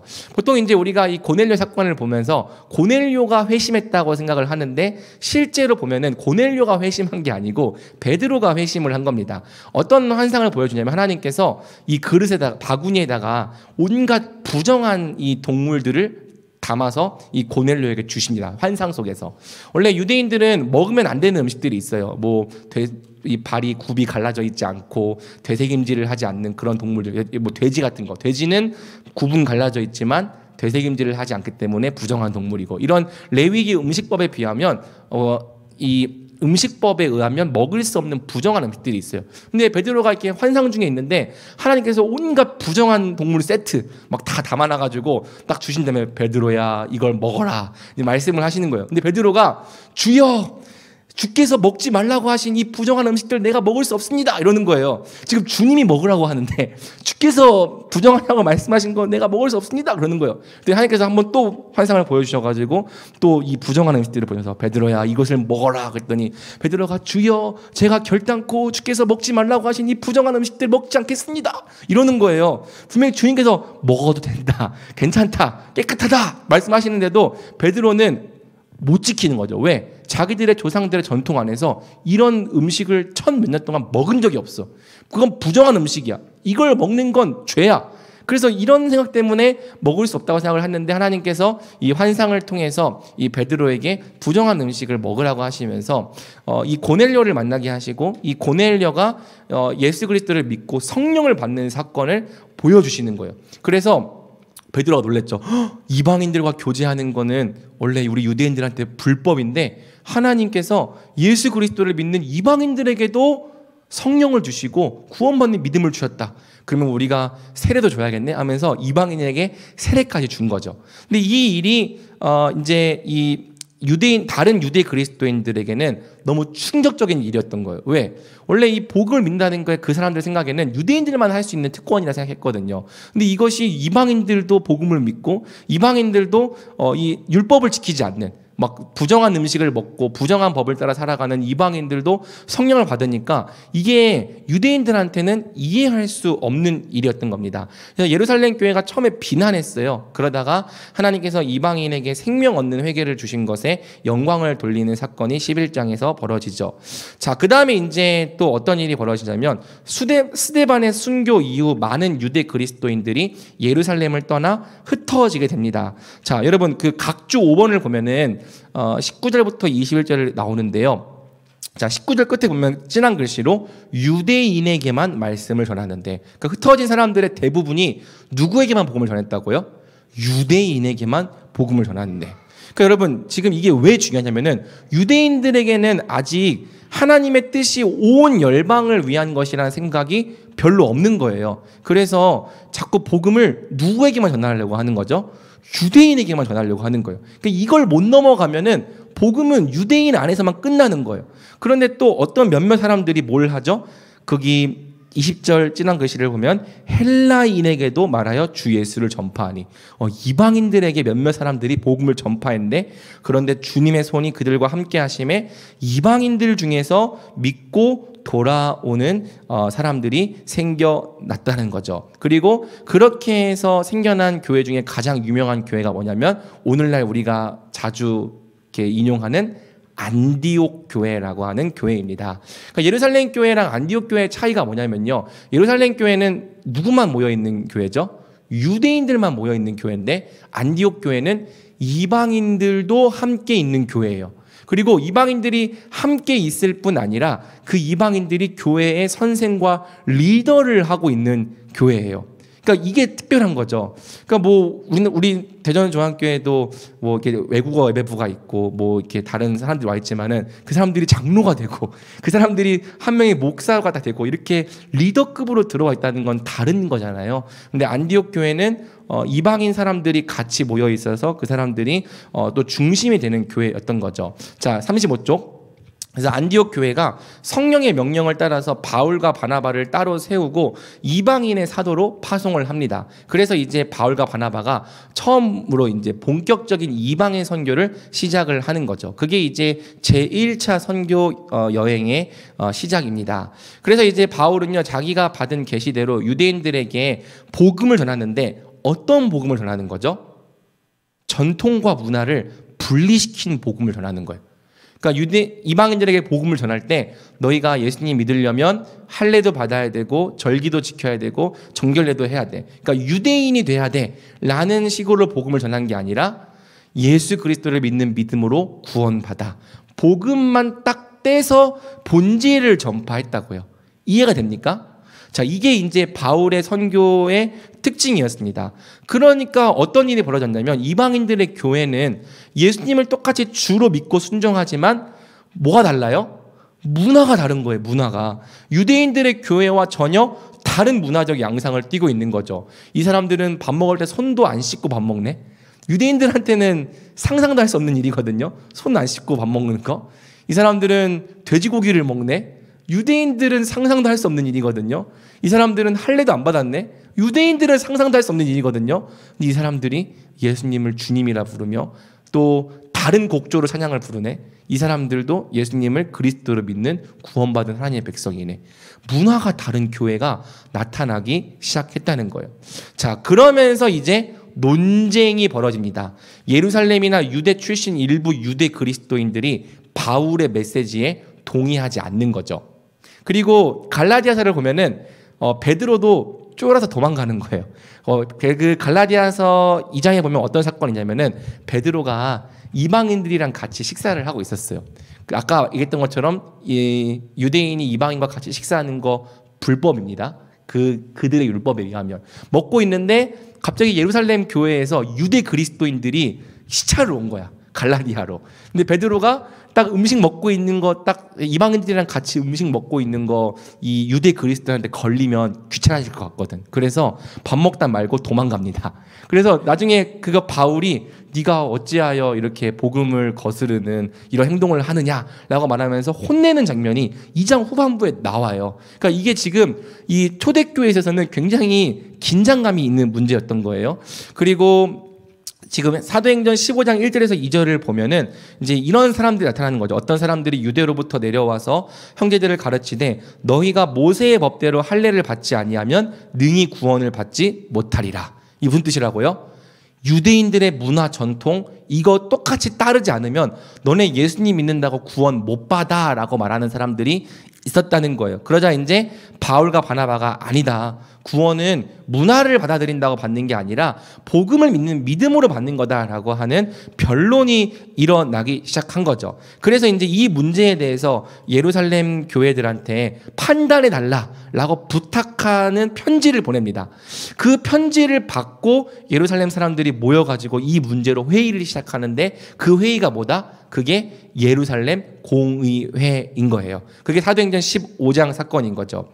그래서 이 공의회의 주요 안건이 뭐냐면 우리가 이방인들에게 복음을 전할 때 예수님을 믿으면 구원받는다라고 하는 본질만 전파할 것인가 아니면 이 유대인들이 지켜왔던 문화도 함께 요구할 것인가 이 둘 중에 어떤 복음을 이방 사람들에게 전해야 되는가 이게 주요 안건이었던 거죠. 그래서 바울과 바나바의 보고를 받은 예루살렘 공의회가 이 문제로 토론합니다. 어떤 유대 그리스도인들은요 이방인들도 유대인들의 전통과 관습을 똑같이 지켜야 한다고 주장했어요. 그래서 사도행전 15장 5절을 보면은 바리새파 중에 믿는 사람들, 그러니까 바리새인들 중에서도 예수님을 믿게 되는 사람이 있었던 거예요. 이 사람들이 뭐라고 말하냐면 이방인에게 할례를 행하고 모세의 율법을 지키라 명하는 것이 마땅하다. 이걸 요구해야 된다라고 얘기했던 거죠. 그런데 누가 일어나냐면은 베드로와 야고보가 일어나서 복음 외에 다른 것을 요구하는 것은 과중하다라고 이야기를 하는 겁니다. 아까 베드로가 고넬료의 사건을 통해 회심했다고 했죠. 이방인들도 예수님 믿는 믿음을 통해 구원받을 수 있다라는 걸 알았어요. 그래서 그 얘기를 하면서 하나님께서 이방인들에게도 성령을 주어서 그들의 마음을 깨끗하게 하셨다. 그들이나 우리나 차별하지 않으셨다. 이 얘기를 하는 거죠. 그러면서 우리 조상과 우리도 능히 매지 못했던 멍에를 왜 제자들의 목에 두려 하느냐. 이 멍에가 뭡니까? 율법인 거죠. 야고보도 일어나가지고요. 야고보도 우리도 주 예수의 은혜로 구원받는 줄 믿노라 라고 이야기하면서 이방인 중에서 하나님께 돌아오는 자들을 괴롭게 하지 말자. 그 사람들에게 할례, 절기, 유대인들의 전통을 요구하지 말자. 다만 이제 우상의 더러운 것, 음행, 목매어 죽인 것, 피 이런 것은 서로가 서로에게 부정적인 영향력을 줄 수 있기 때문에 이런 것들은 되도록 멀리하게 하자. 요것을 결정합니다. 이게 예루살렘 공의회였던 거예요.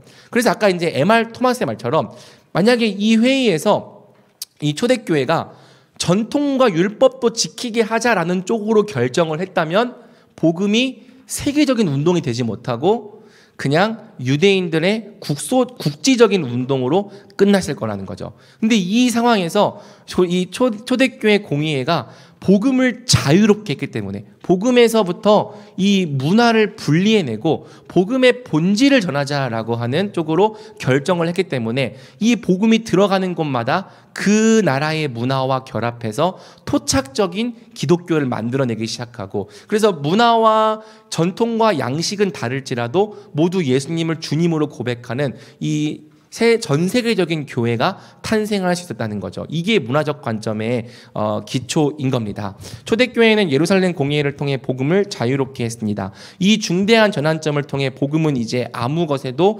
얽매이지 않고 전 세계적인 운동으로 확산되는 거죠. 자, 박스 내용 한번 읽어볼게요. 이방인들은 그리스도를 따르기 위해 더는 문화적으로 유대인같이 될 필요가 없었다. 하나님은 열방을 위해 믿음의 문을 여셨다. 1세기 제자들은 대위임령에 순종하여 모든 족속에게 복음을 전하기에 앞서 예수님의 우주적 영광과 유대교의 문화적 방식들을 구분해내야 했다. 오늘날 우리도 이러한 도전에 직면하고 있다. 우리는 우리 전통이나 우리 기독교와 예수님을 구분해야 한다. 우리 역시 복음이 우리가 예수 그리스도의 은혜를 멋대로 바꾸어 놓은 것에 매이지 않도록 해야 한다. 우리 역시 열방의 다양한 문화권 속에서 그리스도가 온전히 하지만 여러 다른 방법으로 순종되는 것을 경축할 준비를 하고 있어야 한다. 그럴 때에만 복음은 거침없이 전진할 것이다. 자, 여러분 이해됩니까? 요 내용을 이해했으면은 여러분 이제 문화적 관점을 받아들일 준비가 된 겁니다. 꼭 복음이 우리가 믿는 문화와 우리가 믿는 형태로만 전달돼야 되는 게 아니라 그 복음이 그 사람들에게는 다른 형태로 나타나고 다른 형태로 열매 맺을 수 있는 것을 인정해 줘야 한다는 거예요. 그래서 예수님께서 꼭 우리가 예수님을 섬기는 방식으로만 예배 받으시는 것이 아니라 그 다른 문화권에서 그 사람들의 방식으로 예배 받게 되는 것도 우리가 인정해 줄 수 있어야 된다는 거죠. 그래야지만 복음이 자유롭게 되어서 거침없이 전진할 거라는 것입니다. 자, 그래서 이제 이 스티븐 호돈이라고 하는 사람이 선교 과업을 두 부분으로 이제 구분하는데, 첫 번째는 복음을 전달하는 것이고, 두 번째는 지역 사회와 문화에서 그리스도를 편만히 따르도록 촉진하는 것입니다. 이거 지워지지가 않네요. 그래서 이제 문화와 전통을 바꾸는 것은 복음을 받아들여야 할 미전도 종족 사람들에게 사회적 자살에 해당하는 실제적 장애물이 될 수 있다. 이게 무슨 뜻이냐면요, 예수님 믿는다는 것이 문화를 바꾼 뜻이라면, 그래서 더 이상 내가 이 이슬람 문화권에 살고 있었던 사람인데 이 복음을 믿는 것이 더 이상 이슬람 문화로 살지 않고 서구 웨스턴 문화로 사는 것을 의미한다면은 갑자기 문화를 바꾸는 거잖아요. 그것이 그 나라 안에서 또 종족 안에서 사회적 자살, 스스로 이 공동체 안에서 자기를 죽이는 행위가 될 수 있다는 거죠. 왜냐하면 손가락질 당할 거고 배척 당할 거기 때문에. 자, 기독교 문화 전통적 요소가 장애물이 되는 예시. 자, 채식주의자인 힌두교는 자신이 그리스도인이 되면 고기를 먹고 피를 마셔야 한다고 생각해서 그리스도인이 되는 것을 두려워할 수 있다. 여러분, 예수님 믿으면서 고기 안 먹어도 돼요? 안 돼요? 고기 안 먹어도 되잖아요. 채식주의자이면서 예수님 따를 수 있어요? 없어요? 있잖아요. 아무 상관이 없는 거잖아요. 근데 오해할 수 있다는 거죠. 왜? 사람들은 복음과 문화가 결합된 형태를 하나의 종교라고 생각하기 때문에. 그래서 이 힌두교 사람들한테 복음을 전할 때 당신이 이제 예수님 믿으면 채식주의만 하면 안 돼. 돼지고기도 먹고 소고기도 먹어야 돼 라고 말한다고 하는 것은 그 사람이 그 사회에서 배척을 받게 만드는 사회적 자살을 요구하는 것이나 다름이 없다는 거죠. 걱정하지 말아라. 복음이라는 건 그런 게 아니다. 당신이 채식을 하면서도 얼마든지 예수님을 따를 수 있다. 이게 이제 문화적인 상황화인 것입니다. 또 중국인들은요, 회심을 하면 조상의 전통들을 완전히 거부해야 한다고 생각하기 때문에 예수 그리스도를 따르기 꺼려할 수 있다. 이거 사실 우리나라도 마찬가지였거든요. 그래서 천주교는 조금 이 개신교와 다른 형태를 취했는데, 천주교에서는 조상들에게 제사를 여전히 드립니다. 왜냐하면 근데 그게 옳다는 건 아니에요. 근데 우리 개신교 선교사들은 그것이 이제 귀신을 섬기는 우상 숭배적 요소가 될 수 있기 때문에 그것을 금지했어요. 아까 다른 나라에 복음을 전할 때 어떤 것은 계속하게 할 것인가, 어떤 것은 그만두게 할 것인가가 되게 중요한 문제라고 했잖아요. 대신에 이제 그런 거죠. 약간 우리나라 개신교는 우리나라 뭘 했냐면은 제사를 없애는 대신에 전 세계 어디에도 없는 특별한 문화가 하나 있습니다. 뭘 하죠? 기일에 추도 예배를 드리지 않아요? 이게 우리나라밖에 없어. 그러니까 이제 제사를 드리던 그 문화를 이제 모여가지고 추도 예배를 드리되, 그 추도 예배라고 하는 것에 이 추도가 고인을 추도하는 게 아니라 고인이 사랑했던 이 유가족들이 함께 하나님 안에서 하나가 되고 하나님께 예배하는 시간이다. 이런 식으로 문화를 대체한 거예요. 이게 근데 만약에 이제 조상들의 섬기는 어떤 행위도 안 돼, 조상들을 존중하는 행위를 하면 안 돼 라는 식으로 얘기했다면 우리나라에 있어서도 이 복음을 받아들이는 것이 굉장히 어려웠을 겁니다. 그다음에 유목민, 이 몽골에 있는 유목민은요, 그리스도인들이 도시적인 사람들이라 생각하기 때문에 그리스도에 저항할 수 있다. 여러분, 유목민으로 살면서 예수님 믿을 수 있어요, 없어요? 예수님 믿을 수 있죠. 그러니까 유목민으로 사는 거랑 예수님 믿은 것은 아무 상관이 없는 문제인데, 유목민들이 생각할 때는 복음 플러스 문화라고 생각하기 때문에, 기독교인 된다고 하는 것은 도시 사람이 되는 것이라 생각하기 때문에 그리스도를 받아들이길 거부할 수 있다는 거죠. 그래서 우리가 복음을 전할 때 이 복음 플러스 문화를 전하면서 네가 예수님 믿으려면 이런 문화를 받아들여야 돼, 이런 찬양도 불러야 되고 이런 악기를 써야 되고, 이런 식으로 복음을 전달하는 것이 아니라 그 나라 사람들이 그 나라의 문화권 안에 남아 있으면서 예수님을 따를 수 있게 해줘야 된다. 이게 이제 스티븐 호던이 말하는 이야기인 거죠. 그래서 되게 참 가슴이 와닿는 글귀가 있는데요. 예수님은 무슬림들에게 돼지고기를 먹이고 원주민들에게 구두를 신기려고 죽으신 것이 아니다. 그거는 정말 아무것도 아닌 거다. 사람들은 그들 자신과 종족들을 위해 복음이 지닌 신선함, 하늘의 능력, 소망 가득한 적절성을 볼 수 있어야 한다. 그러니까 복음이 그저 서양 문화, 외국 문화를 받아들인다는 뜻이 아니라 지금 내 문화 속에서 나한테 적절하고 나를 구원하는 능력이라는 것을 볼 수 있게 해줘야 하는 거예요. 그래서 복음의 명확성은 문화를 반영하면서 그리스도를 따르는 공동체의 예배와 삶에서 나타난다. 말씀이 그 문화 안에서 다시 한번 성육신해야 한다. 참 멋있는 말이죠. 그러니까 예수님께서 유대인이라고 하는 그 한 종족과 문화 속으로 성육신에서 들어오셨단 말이죠. 예수님 하나님의 아들이시지만 철저히 유대인의 문화를 따라 살아가셨다고요. 그래서 그 문화 속에서 사시면서 그 문화에 맞는 복음을 전하셨죠. 근데 복음이 전해진다고 하는 것은 또 한 번 성육신이 일어나는 거죠. 복음의 본질이 그 다른 종족과 다른 문화 속에 전달되었을 때 거기서는 또 그 문화에 맞는 이 진리로 이 말씀이 성육신을 하는 거예요. 대한민국에는 대한민국에 맞는 진리로, 아프리카에는 아프리카에 맞는 진리로, 또 아시아에는 아시아에 맞는 진리로 복음이 그 문화에 맞는, 그 문화에 적실한 형태로 또다시 성육신할 때 그곳에서 사람들이 예수님을 따르게 만드는 이 지속적인 운동을 일으킬 수 있다는 거죠. 자, 그래서 나중에 이제 우리가 문화적 관점에서 배우겠지만 복음이 한 나라에서 이 운동성을 가진 하나의 이 운동이 되려면은 두 가지를 넘어야 된다는 얘기가 나옵니다. 그게 뭐냐면 벽과 그다음에 협곡이에요. 협곡. 자, 아유, 세상 그림 못 그립니다. 자, 이 벽이라고 하는 것이 뭐냐면 문화적인 장벽이에요. 그래서 여기 있는 이 원주민에게 복음을 전하기 위해서는 여기 있는 우리 선교사들, 복음을 전하는 사람들이 이 문화라고 하는 장벽을 넘어서 이 사람에게 맞는 형태로 복음을 상황화해야 된다는 거죠. 근데 이게 이 벽의 높이가 같은 문화권에서는 굉장히 낮아요.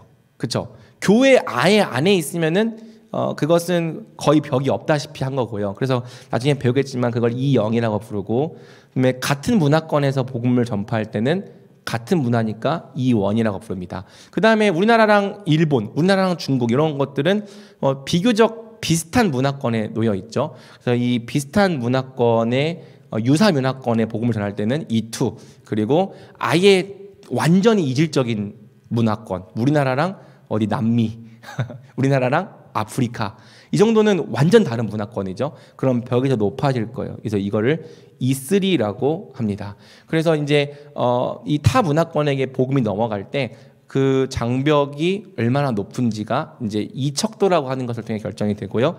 그 다음에 이제 이렇게 해서 이 사람이 예수님 믿었어요. 이 사람들이 예수님 믿었는데 이 사람이 예수님 믿고 그리스도인으로 생존하려면 뭐가 필요하죠? 혼자 예수님 믿으면 끝인가요? 뭐가 필요해? 뭐가? 이 사람들이 계속 신앙생활을 할 수 있는 교회가 필요해. 근데 어떤 교회의 형태가 그 나라에 존재하는가가 이걸 협곡이라고 말합니다. 그래서 이거를 피척도라고 부릅니다. 그래서 이거는 이제 P0, P1, P2, P3인데 이 사람이 예수님 믿었어. 근데 그 나라에는 이 사람은 어디 사람이냐? 이 사람은 어느 사람일까? 중국 사람인데 여기에 이 교회는 남아프리카 사람들이 모여서, 그럴 일 없겠지만 남아프리카 사람들이 모여서 드리는 이 교회야. 그러면 이 중국인이 여기에 이 남아프리카 선교사들이 모여서 예배를 드리는 아니면 또는 이주민들이 들어가서 드리는 이곳에 가서 이 예배를 드리는 게 쉬울까 어려울까? 문화가 엄청 어렵겠지. 그럼 요거는 P3야. 너무 건너가야 될 그 협곡이 너무 깊어.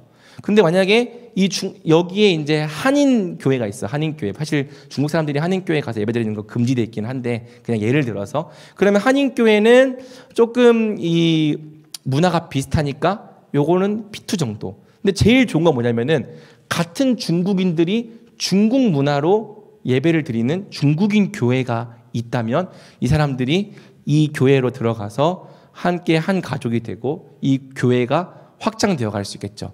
그래서 이게 지금 문화적 이걸 배운 건데 복음이 전달되기 위해서는 첫 번째로 이 문화라고 하는 장벽이 넘어야 되고요. 이렇게 해서 복음을 받아들인 사람들이 갈 수 있는 교회가 있어야 됩니다. 그래서 자국민들이 자기 문화로 예배할 수 있는 교회가 세워졌다. 그래서 이 교회가 이제 스스로 제자들을 배가해 가고 들려갈 수 있는 역동적인 공동체가 되었다. 그러면 이제 그 종족이 전도가 되었다고 보는 거예요. 이게 없으면 미전도 종족이라고 보는 거고요. 이러한 이 자발적인 생산이 가능한 교회가 이제 생겼으면 이것은 이제 전도가 된 종족이다라고 보는 것. 이게 이제 PSP에서 가르치는 가장 중요한 내용인 거죠. 자, 그래서 마지막 사도단.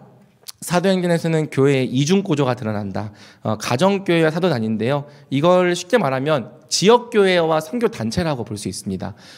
그래서 이 지역교회처럼 양육 중심적인 회중교회를 모달리티라 부르고 또 선교단체처럼 막 전 세계로 이렇게 과업을 목적으로 성사들을 파송하는 그런 단체를 소달리티라 부르는데 이건 나중에 다시 역사적 관점에서 나오니까 그때 자세히 살펴보도록 하겠습니다. 오, 시간 오버했네. 자, 38쪽 결론 및 적용 봅시다. 자, 1번 성경에서 증거한다는 것은 물론 말로 복음 전하는 것을 포함하지만 더 본질적으로는 예수님의 이름을 공개적으로 증거하고 시인하는 것을 말합니다.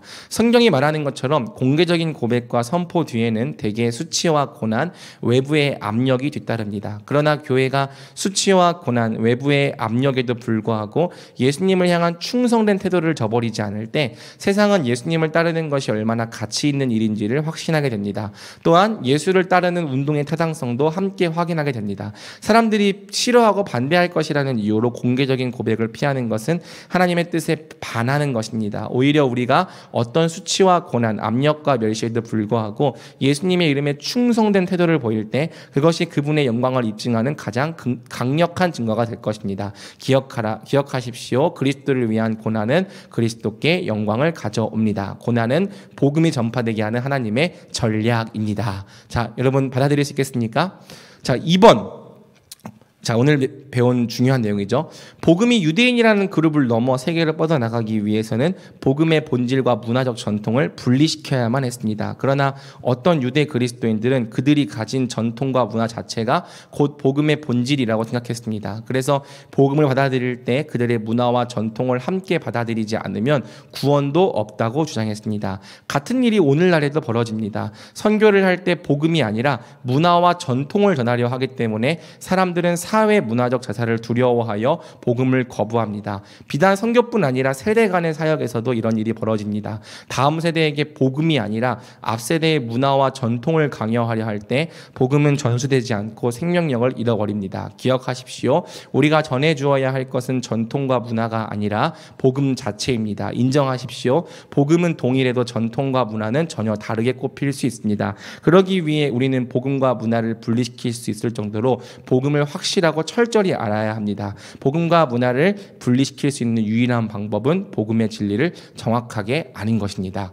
자, 여러분, 제가 여기 중간에 중요한 내용을 넣었는데 이 원리가 선교에서만 적용되는 원리가 아니라 어디에도 적용된다? 세대 간의 사역에서도 오늘날에는 되게 중요해졌어요. 왜냐하면 아까 이제 문화의 장벽 없이 복음이 전달될 수 있는 하나 최대 크기의 집단을 최대 동질 집단이라고 불렀는데 여러분 부모님 세대와 여러분의 세대는 최대 동질 집단으로 묶기에는 문화가 너무 달라요.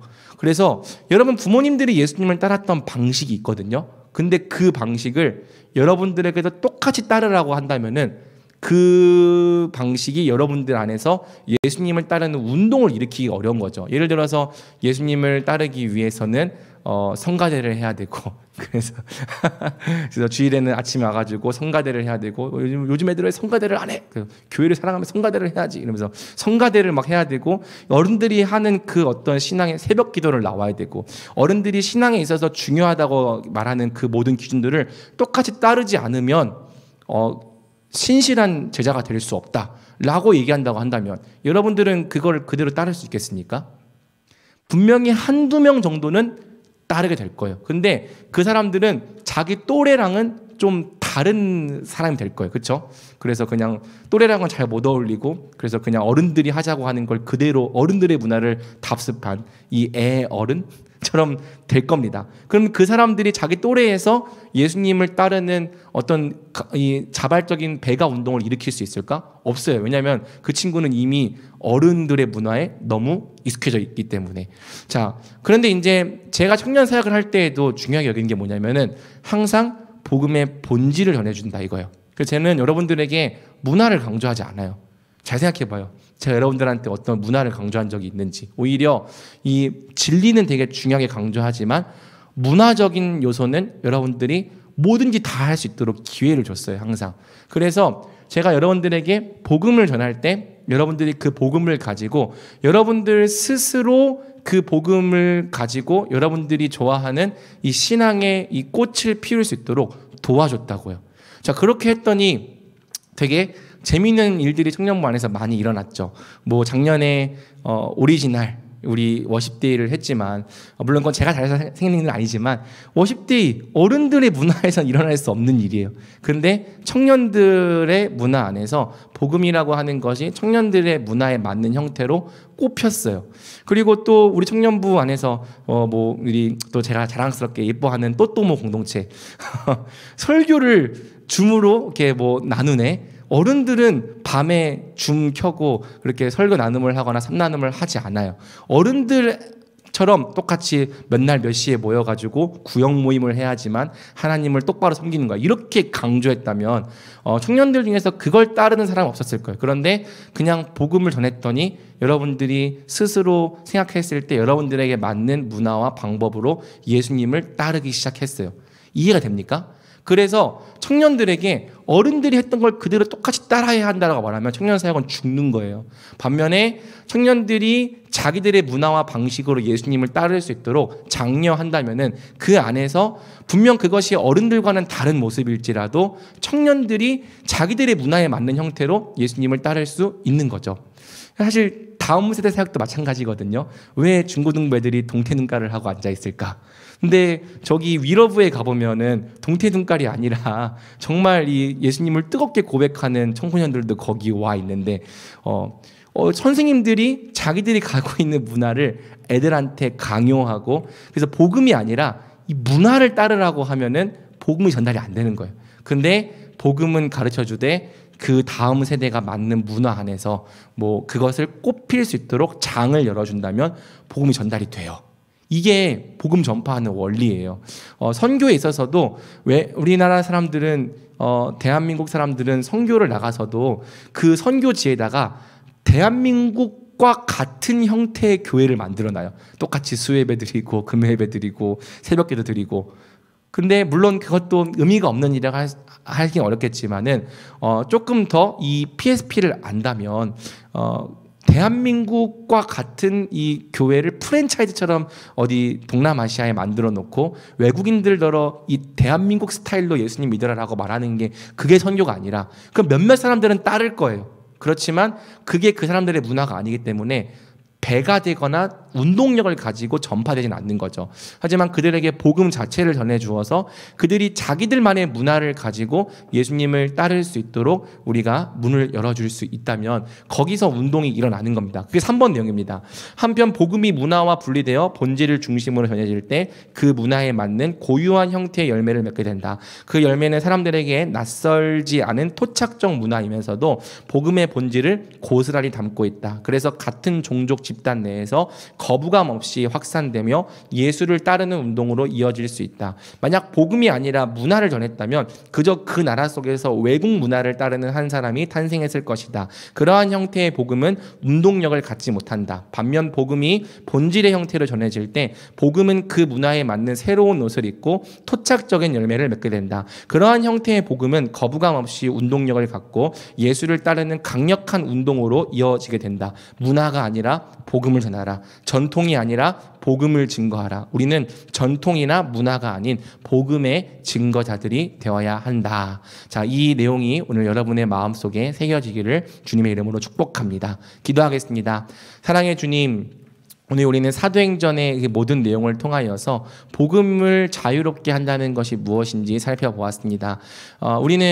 우리가 우리의 문화 속에서 예수님을 따르고 있다는 것을 때때로 잊어버립니다. 그래서 사람들에게 복음을 전할 때에도 복음 자체를 전하려고 하기보다는 그 사람들에게 문화를 강요하려 하고 우리의 문화를 따르지 않으면 너는 그리스도인이 될 수 없다고 하는 너무 높은 장벽을 요구하는 것 같습니다. 하지만 중요한 것은 각자의 사람들이 자기 문화 속에서 자신의 방법으로 예수님을 따르는 것입니다. 이 문화적인 관점이 우리 마음속에 잘 자리 잡게 되었을 때 우리 청년부가 또 어떻게 이 세상 가운데 복음을 전해야 할지 더욱더 지혜를 가지게 하옵시고, 세상에게 문화가 아니라 복음을 전파할 때 이 세상에 맞는 또 이 교회가 세워지고 또 하나님의 백성들이 만들어지기를 하나님 우리가 꿈꿉니다. 은혜를 베풀어 주시고 우리와 함께하여 주시옵소서. 이 모든 말씀 우리를 사랑하시는 예수 그리스도의 이름으로 기도드립니다. 아멘.